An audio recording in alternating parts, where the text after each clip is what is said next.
So I was looking in my mirror because that's where I thought it had to be there, because that was the thickest woods behind my vehicle, and plus that was where Rock Creek was, and I was told by my friend that's been researching that park that they use Rock Creek to come in at.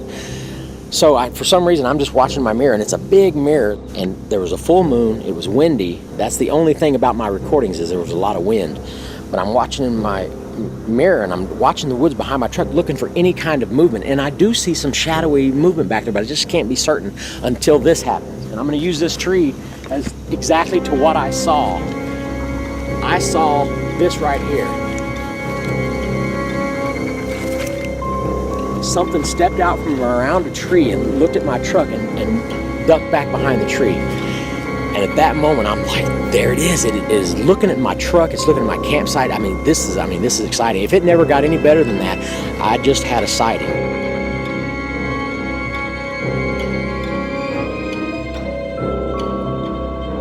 They say that they can snap a deer's neck in a second, and plus, they are so fast on their feet they can outrun anything.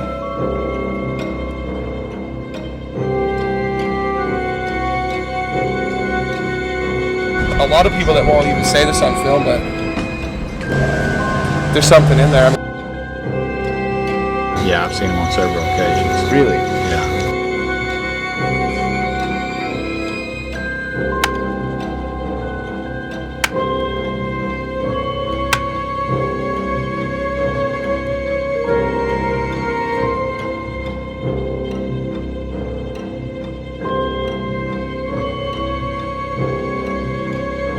Bigfoot, also commonly known as Sasquatch, Yeti, Skunk Ape, Wild Man, and many other names, is a human-like, ape-like creature said to inhabit the forests of North America, as well as many forested regions across the globe.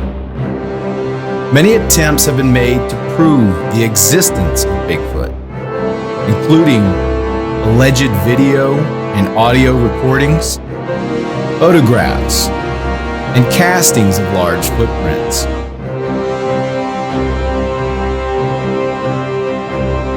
Legends of large hairy humanoids exist throughout the world.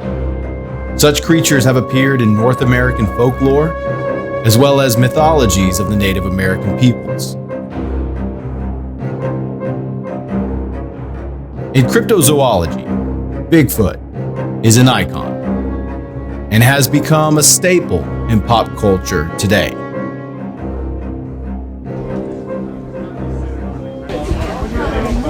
Get in there.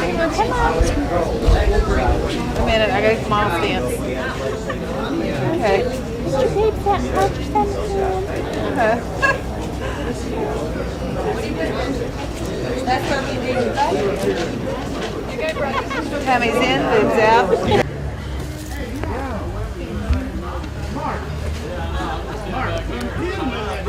We're here at the Bigfoot Festival, and we've just found some red hair. I'm gonna put this in my pocket and we're gonna take it in for sampling.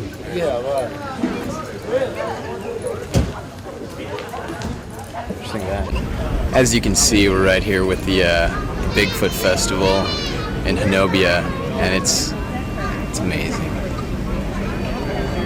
There's a lot of people here, and I think a lot of people have actually seen Bigfoot here, so we're gonna go check it out.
D.W. Lee, otherwise known as Darkwing on the internet. I'm the global director for Mid-America Bigfoot Research Center. And of course, we started out about, well, back in '98, I think it was, as Green Country Bigfoot Research Center here in Oklahoma. And everybody liked the way we were doing things, so we had more members joining from out of state. And as we kind of grew, the decision was made to go ahead and change it to Mid-America. And of course, me and the co-founder, Randy Harrington, we've always stressed to our people, you know, we got to be the best at what we do. You can't see a Bigfoot in every picture. Or, you know, we really come a long ways since the early days when people were just eager to see anything out of pictures, stuff like that. Well, you know, when we first got into this, it was really just a group of people that we met online and found out that, you know, here's guys researching in the same area that I've had my experiences.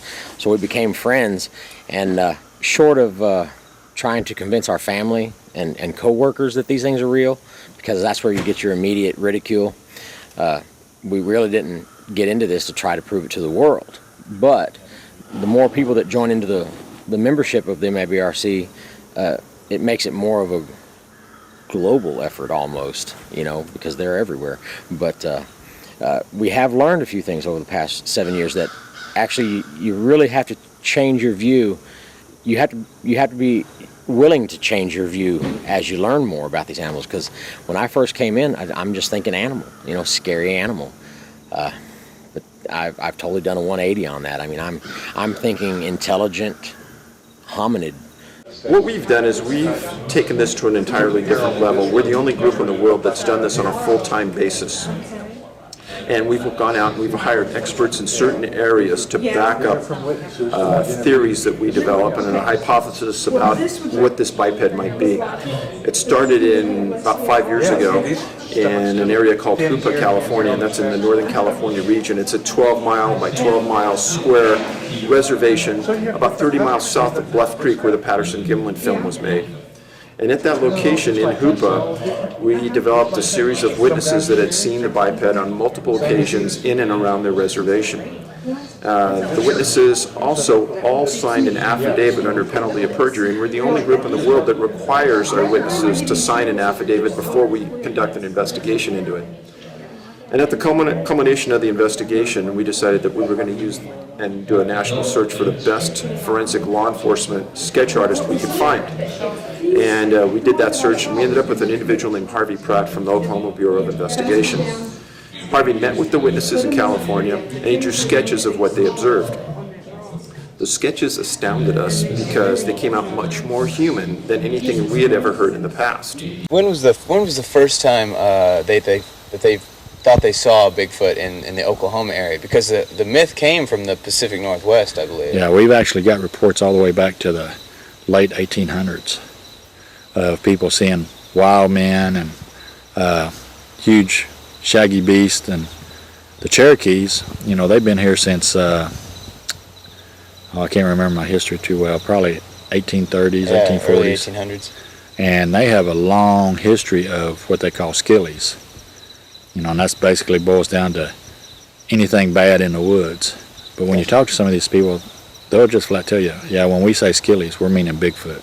And there's a very, very strong correlation between Native Americans and what everybody calls Bigfoot. Not only does the Bigfoot look much more human than a lot of people will claim, the reality of it is that Bigfoot has been around Native Americans for hundreds of years. Native Americans won't hunt them, and there's a mutual respect there.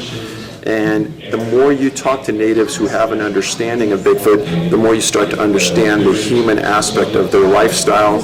They utilize language. There's an individual named R. Scott Nelson who wrote a lengthy report about language, verifying that Bigfoot does use a language.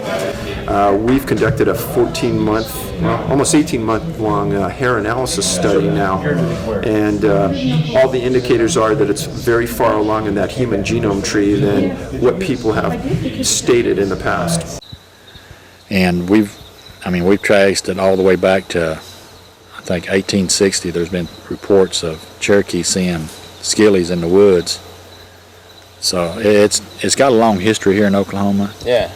But the main reason I think we're having more and more encounters right now is more and more people are building their houses out in areas that we haven't been in before. We're actually expanding into their areas. Yeah. So that's why you're seeing a lot more activity, a lot more sightings, stuff like that. At this point, we've written 2 books, The Hoopa Project and Tribal Bigfoot, and we're at the point in our research where we're going to expand out, probably do more of the central U.S. region, again, talk to the people, again, try to understand behavioral aspects, feeding. We believe at this point that it's an omnivore, and it's probably much, much more intelligent than anyone understands at this point.